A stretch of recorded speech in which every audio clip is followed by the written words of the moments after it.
2015 Audi A4 2-liter. This thing has several misfires and it's complaining of a low fuel pressure. And so another thing I want you to keep in mind is if you do have a misfiring car, also check your fuel pressure. I'll give you a quick diagram to explain what I'm talking about. These 2 liters run on high pressure fuel pumps. These high pressure fuel pumps run at 4 megapascals.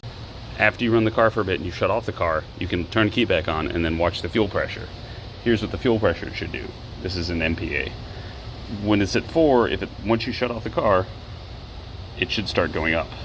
If it does anything but that, goes down, that means you have a fuel leak somewhere, because what happens is the fuel in the fuel rail will hot soak against the engine and just build pressure. This can get up as high as 12 or whatever of MPa. It can get very high. So that's why you want to be careful when you break them loose, because they can have a ton of pressure on them. And also that should happen pretty quick. Within a minute or so, you should be able to see a definitive up or down. And right now we're seeing this go down.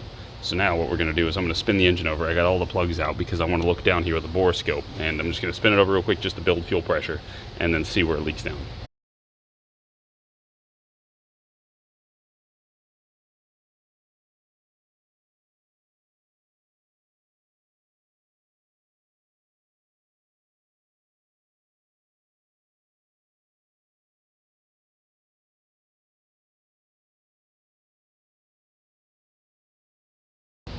So at this point, since I didn't see anything coming from any of the injectors, I just gave you a video of what it looks like to look at them. None of them look like they were leaking. They weren't misting. They didn't leave a cloud in the... Sometimes they'll leave like a little cloud when you stick the camera down in there, and it'll kind of look like a fog. That's when they're really lightly leaking. If they're heavily leaking, just watch them drip. I've seen those too. But the last option is that guy. The high pressure fuel pump sits right here, and it is the only other part here, and that also supports the theory, because if you are suspecting this smell in here, if it smells heavily of gas, then I would start there, but I also would check these if you have the ability to.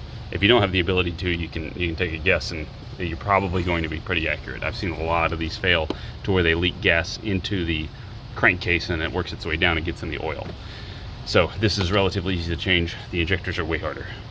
But I hope that helps. That's generally how I do a fuel leak diagnosis. I'll do a few more checks on it to make sure that I'm right, because you can also do a backflow test. You can clamp off this, or not this, this supply. This is the supply. So you can clamp this off and make sure it's not leaking back through, but even if it is, it's still a high pressure fuel pump. So thanks for watching. Hope it helps.